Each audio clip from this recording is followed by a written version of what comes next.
Hi, everyone. Welcome to another edition of the Instones podcast. Today, I have with me a friend of mine. I'm very lucky to call a friend, Dr. Carrie Burnite, who is, I believe, America's gerontologist, let's be honest, and the author of a book that will be released in August called Joy Span. And Carrie is someone who has leaned in to not only her life's work, but has leaned into sharing the joys of her life's work. And Carrie, I'm just so thankful that you're here with us today. Grateful to be here. I've been looking forward to this time with you. We share a lot of things, and you are a big sister to me in terms of maybe some more deeply feminine, primal motherhood things. We also share something that not many share, and it's that caregiving is a huge part of our lives. Talk to me about being the gerontologist on social media, sharing about your mother's 90s, living beautifully through her 90s, and your role as daughter, but also caregiver to her. Love to talk about caregiving because you will definitely in your life either be a caregiver or need a caregiver. Sure. So it is something so universal. Mm-hmm. And at the same time, it can be so challenging and then unexpectedly so beautiful. And to have two such seemingly opposite sides to it of, wow, this is hard. And wow, this really means something, especially when I look back on these journeys. So, yeah, as a gerontologist, you have the privilege of watching people walk these journeys. And I am blessed with my mom, who is 96, and she, everyone is so unique. Like her path is Mm-hmm. very different from other people's paths. And the most common thing is when I'm at a social event, people will quietly take me aside and say, you know, I want to tell you something about my family, but you should know they're weird. And I always say, guess what? Every single human says that, including me.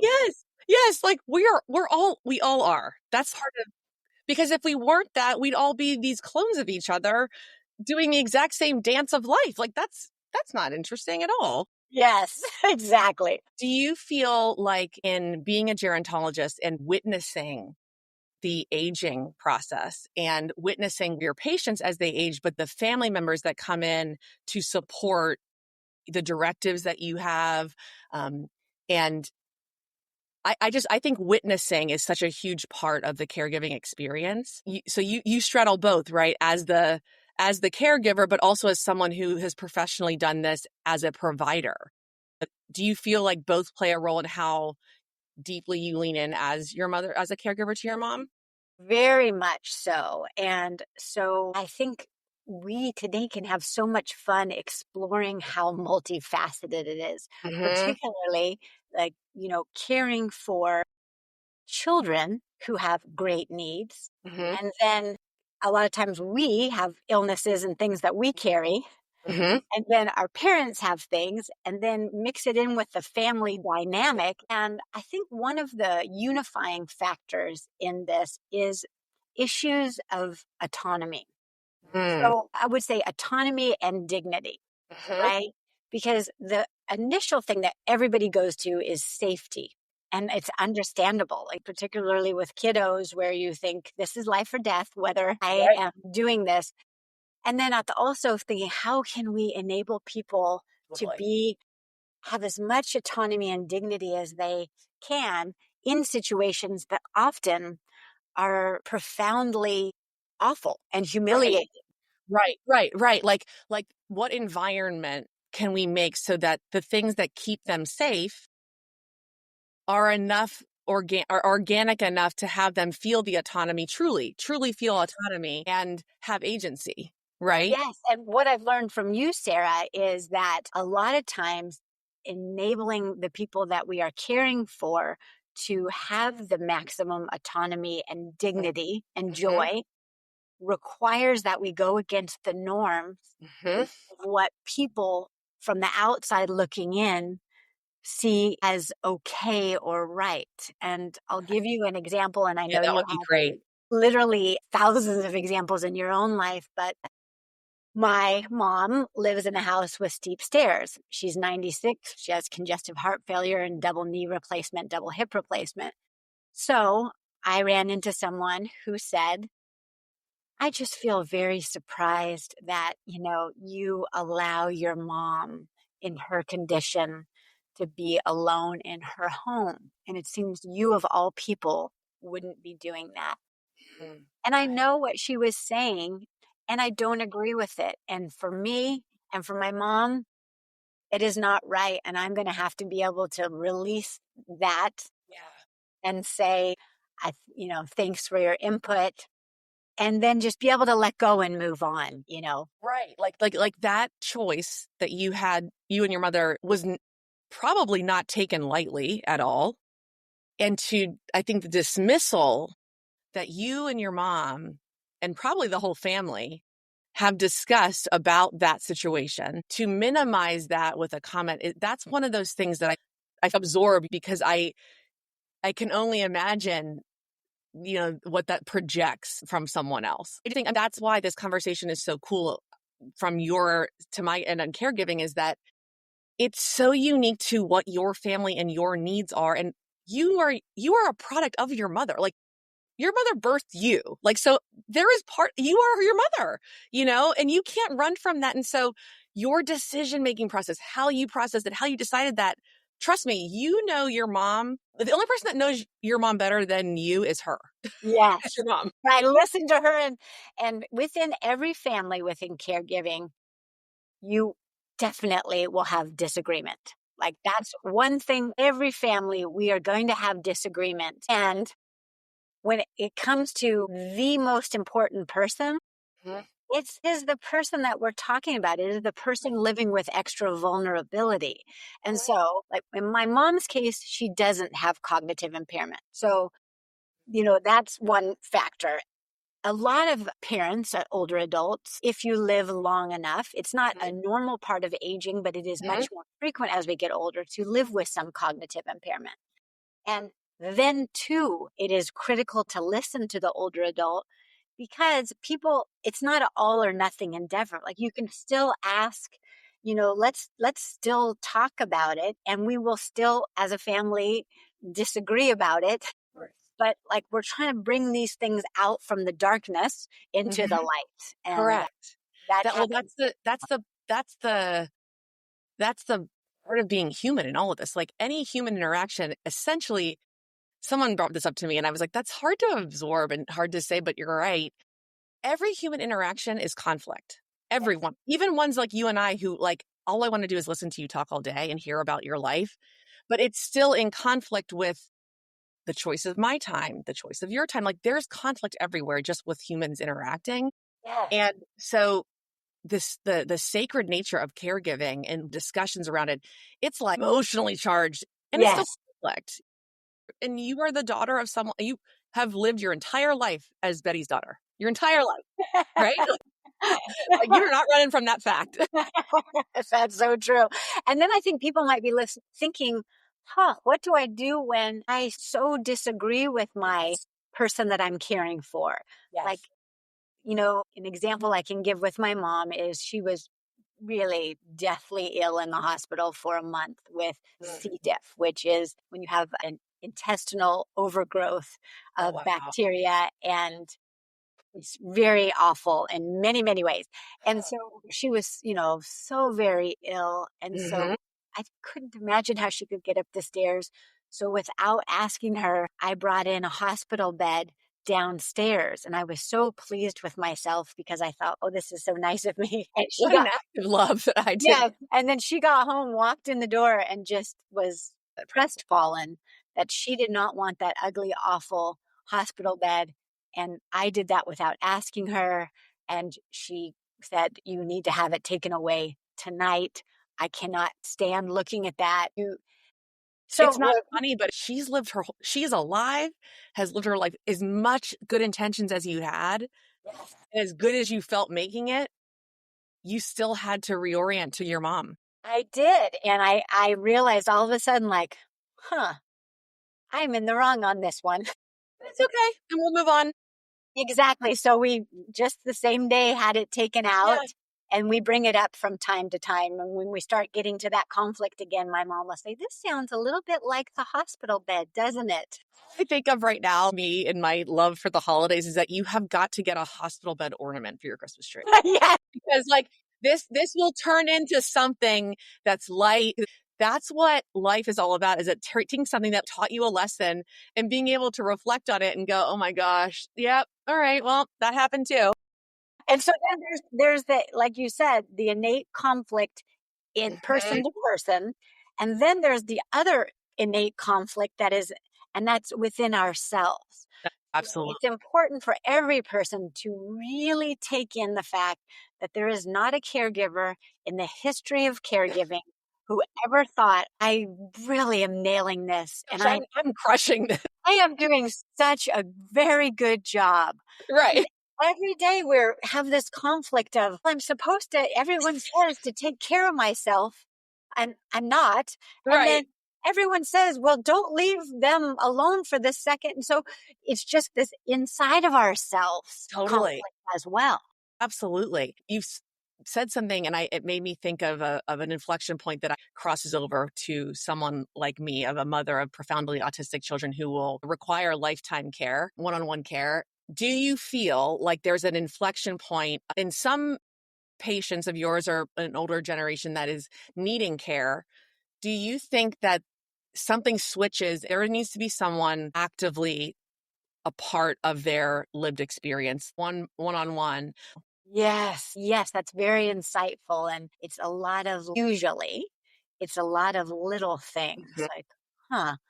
And then there's the question of who is responsible for that? Is that my brother because he lives closest? Right. Is that like, is it me? Is it, and then also the older adult is navigating that as well, of Mhm. saying, wow, that was rough that I didn't get some bills paid, or Right. that I, fell and there wasn't Mhm. anybody around to get up. And I think for your incredibly heroic, amazing community of people caring for other of their children, and then this whole question of, oh my gosh, someday, or maybe even now, when my parents Mhm. starting to show these little signs, what does Totally. that mean? And I think allowing ourselves to think about it, so that maybe families could have Yes. conversations where one could say to their brother or sister of, my profoundly autistic Mhm. children will be most likely in my care for our lives. And there will come a time when mom and dad, X, Y, and Z, Mhm.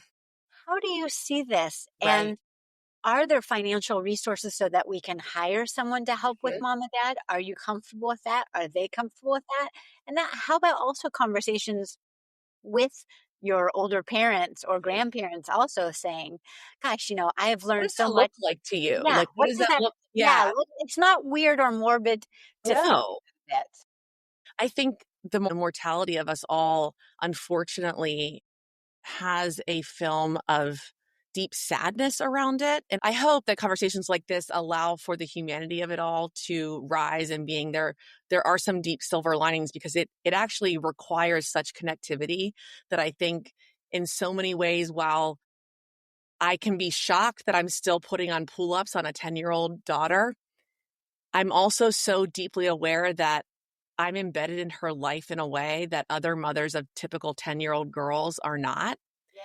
And again, it doesn't take away from the exhaustion or the absolute, like, life trajectory it's taken me on that I never would have chosen or anticipated. And yet I think of what it's giving me is connection that a lot of typical paths on parenting don't take. Neither one is better, right? Like, Yes. I think all of us sign up for parenthood, and as we age and sit in the middle place of like having our own kids, being married or with a partner, or middle life, and then aging parents, we never think about that until, wow, there are beautiful parts to both of it, and it's not easier or harder. It's just really wildly different. And we Yes. need to, as a society, talk more about mortality, or deep special needs, like it's not so bad. It's Yes. really hard, but it's not so bad, Yes. you know? That's so beautiful, and it's such like a So light bulb. beautiful, but it's brutal too, Carrie. Yes, It's brutal yes, too. I love the beautiful parts, but I have to I realized that I had to start sharing more about the really tough parts too, and I yes. think that that's maybe, for what where do you find that within your own sharing on gerontology and the population that you serve? I love the both To the yes because it's so very both of times when you're on your knees, alone, sobbing with poo poo all around. Totally, There's totally. some really super, It's uh, primal. It's and primally yeah, hard. and you think like, I can't do it. I can't go on. So, and it's real. Like it's, It's real. yes, it's not. Yeah. And if it was only that, we could be honest to say it is only that. But the honesty isn't, it is that, and it isn't only that, because there are these moments of purpose and spirituality and connection and realization that all of our time here on earth is limited. Every single one of us is going to pass away, and that all of the stuff that we thought was important, it really, a lot of it isn't important. And a lot of the stuff that seems like a pain in the rear is the important stuff. Mhm. Mhm. How these can exist together is, uh, it is emotional, you know? It's the orchestration of life and the heaviness of it can get so daunting. And then I think, is that just the conditioning of what Sarah Kernian, as just the one person on this earth, was conditioned to believe?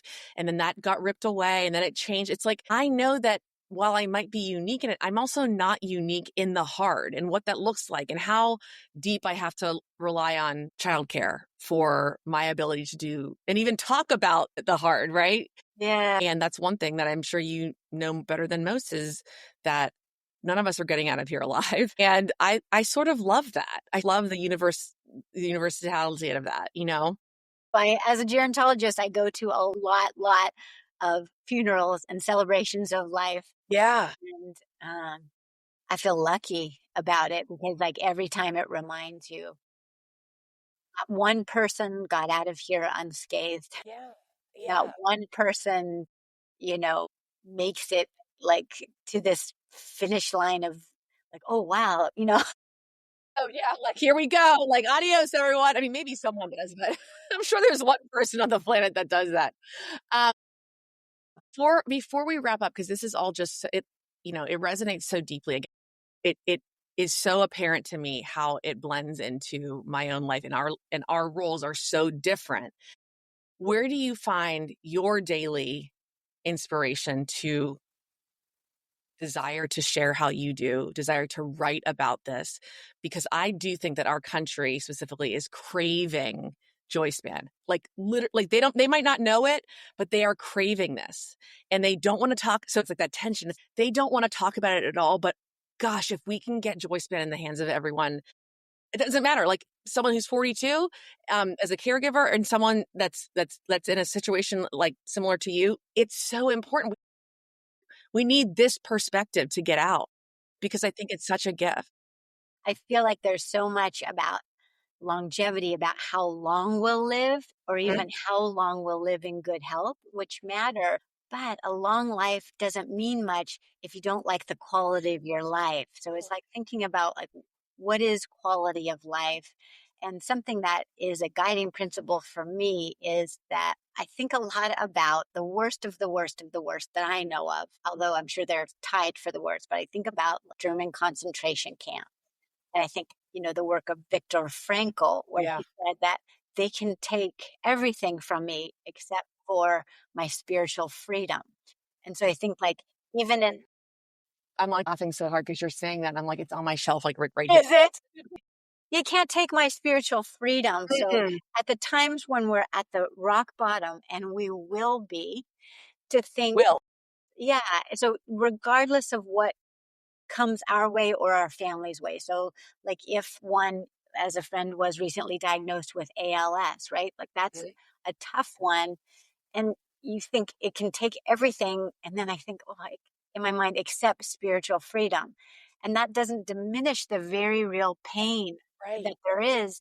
But the fact that there is this retained peace Hmm. is really heartening to me. Like For that's the thing everyone. that gives me a lot of hope, because then nothing, not even like when my daughter was diagnosed with a brain tumor, Yeah, right? It took me off my feet. of course. Then I thought, like, there is still this like a spiritual part of life, and I'm so grateful for that. I think that's where I hope that mothers and caregivers that have similar passive mind to, whether it's for a minute every day or even 15 seconds. And Yes. that's why I make these podcast episodes so short, because I know that some of these women that are like me, I have 8 minutes sometimes. Yeah. 8 minutes is about as much. I've got paperwork in the car during a 30-minute therapy session, and I'm going to give myself 8 minutes to press play, and it's going to be at 1.5 speed. So realistically, like only a 10-minute chunk. If you can get really quiet with yourself, you are able to find that spirituality in the choice that is that, or the event and the children or the parent that is drastically creating a situation for your life that you never thought, ever thought was going to be reality. And acknowledging it and moving through it is, I believe, the only way to rise It from. is, and it's like when you do in those little moments, it's so beautiful, and the It's gift so that you're beautiful. giving the world, like what you are doing, Sarah, and what your listeners are doing, is showing their kids, both kids who are typical and Mhm. kids who are walking with different things. You're showing that, and it is so honorable and so beautiful, and you know it, and even when the world doesn't see it, It's like okay. it's Yeah, okay because it is the reality, and it is the I just reality. admire you so much, and I admire all the caregivers, all of us so much. Yes. Well, Yeah. thank you. We could obviously talk for 37 hours and not even night, probably do our sorority girl, like, oh my God, get your jammies on. Like, we would totally do that. Be like, we'll come back to and keep recording. I thank you so much for the work that you are doing in both your personal life and your professional life. And I have to tell you that every time I go into my Amazon account, because I've already pre-ordered the Joyce band, it is always, it says coming orders. It makes me so darn happy because it's always the first one. I get to see it. I mean, again, Amazon lady over here, who wants to drag two autistic, non-speaking kids to the grocery store? Like, so, so we do a lot of ordering around here, and it makes me so happy because I see it every day, and it's such a gift to even look at the cover. I'm so happy because it seems to be really resonating with people of all ages. And so people like where it's never too early to start ourselves on this path of maximizing joy. And it's also never too late. And so I'm Too late. having a lot of people giving the book as a gift on you're turning 30, you're turning 40, you're Yes. turning 90.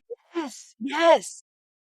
Grateful, and I hope that it sparks conversations of how to maximize joy in all the hard and good and lovely and tragic parts of life. And everything in between. Yes.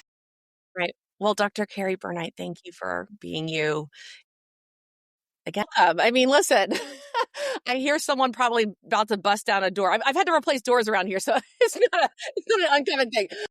Thank you very much for everything. Until next time on the Inchtones podcast.